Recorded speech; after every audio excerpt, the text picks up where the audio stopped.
जय हिंद। आज हम यजुर्वेद से संबंधित उनका संपूर्ण इतिहास के बारे में चर्चा करेंगे। इससे पहले वीडियो में हमने ऋग्वेद को हमने पढ़ा था, उसे डिटेल में हमने चर्चा किया था। आज हम यजुर्वेद को पढ़ेंगे और कुछ क्वेश्चंस भी देखेंगे प्रीवियस ईयर के, जो आपके एग्जाम्स के लिए काफ़ी इंपॉर्टेंट रहेंगे। तो चलिए स्टार्ट करते हैं। यजुर्वेद हिंदू धर्म का एक महत्वपूर्ण ऋतु धर्म ग्रंथ और 4 वेदों में से एक है। आपको पता है कि हमारे जो हिंदू धर्म के वेद हैं वह 4 हैं, ऋग्वेद, यजुर्वेद, सामवेद और अथर्ववेद। उसी में से एक है यजुर्वेद। ठीक है, इनमें यज्ञ की असल प्रक्रिया के लिए गद और पद मंत्र है।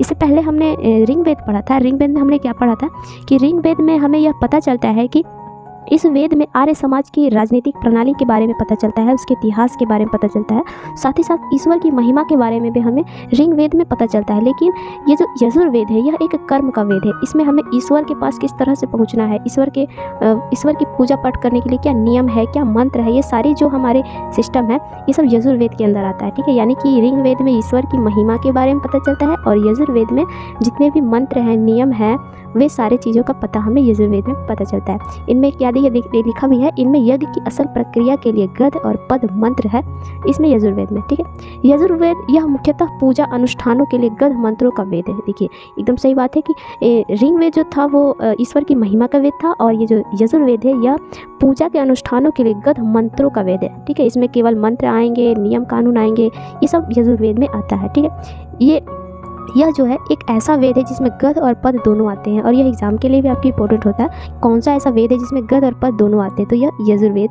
है। यजुर्वेद को कर्म का वेद भी कहा जाता है। ठीक है, यह कर्म का वेद है। क्यों कर्म का वेद है?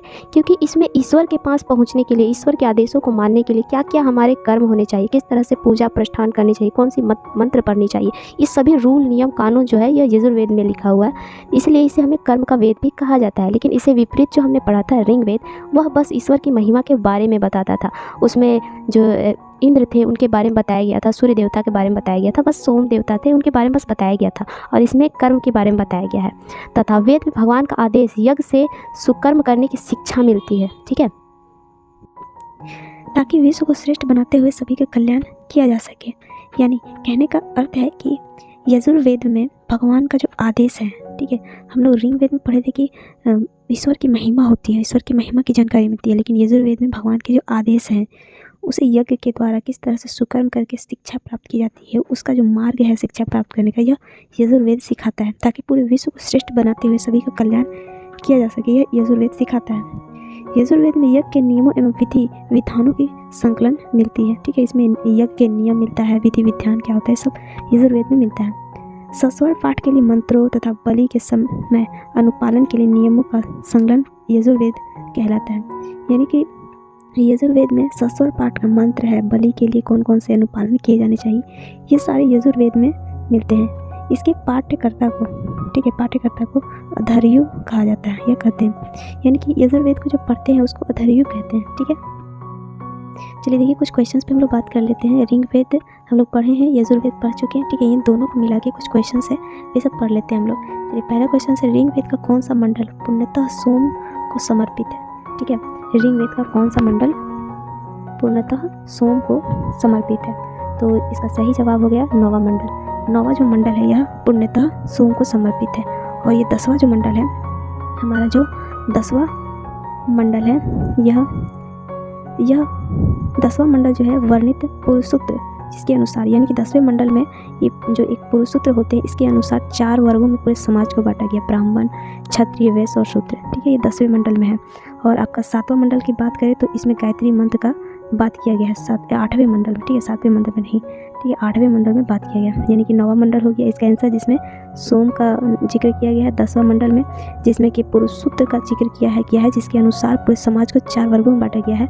10वें मंडल में ब्राह्मण, वैश्य, क्षत्रिय और शूद्र 4 वर्गों में बांटा गया है। ठीक है, और 8वें मंडल में है, जो 8वें मंडल में है, इसमें क्या बोलते हैं, गायत्री मंत्र का जिक्र किया गया है। ठीक है, चलिए आगे बढ़ते हैं।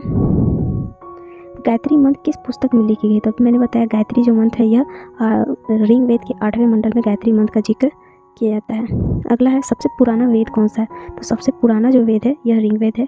और नए वेद की बात करें तो यह सामवेद है। पुराना ऋग्वेद और नए सामवेद।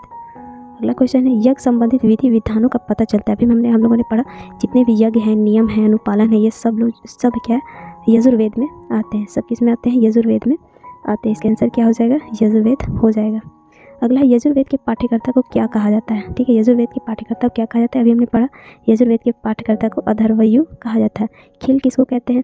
तो खिल कहते हैं कि जो हमारा ऋग्वेद है उसके 8वें मंडल के हस्तलिखी ऋचियों को खिल कहा जाता है। ठीक है, ऋग्वेद के 8वें मंडल की हस्तलिखी ऋचियाँ जो हाथों से जो लिखा गया है उसको हम लोग खिल कहते हैं ऋग्वेद में। होत्र क्या होता है? होत्र होता है ऋग्वेद के पढ़ने वाले ऋषियों को होत्र कहा जाता है। ठीक है, यजुर्वेद के पढ़ने वाले को अथर्वयु कहा जाता है। ठीक है, अगला क्वेश्चन लेते हैं, किस वेद को गद और पद दोनों कहा जाता है? तो यह यजुर्वेद है, अभी हम लोगों ने पढ़ा। ठीक है, यजुर्वेद है जिसे वेद को गद और पद दोनों कहा जाता है। किस वेद में यज्ञों के नियमों तथा विधि विधानों का उल्लेख किया जाता है? ठीक है, तो यजुर्वेद को कहा जाता है, हम लोगों ने अभी ही चर्चा की। ऋग्वेद के ऋचियों को पढ़ने वाले ऋषि को क्या कहते हैं? अभी हमने एक्सप्लेन किया, होत्र कहा जाता है। ठीक है, खिल क्या कहा जाता है एक्सप्लेन में कर चुकी हूँ, और ये दोनों पॉइंट है अगले क्लास में हम लोग जिक्र करेंगे। यज्ञ संबंधी विधि विधानों का पता चलता है, यज्ञ है, नियम कानून है, तो ये तो यजुर्वेद में ही होगा। ठीक है, मिलते हैं अगले वीडियो में किसी नए टॉपिक के साथ, नए जोश के साथ। तब तक ले अपना ख्याल रखिए।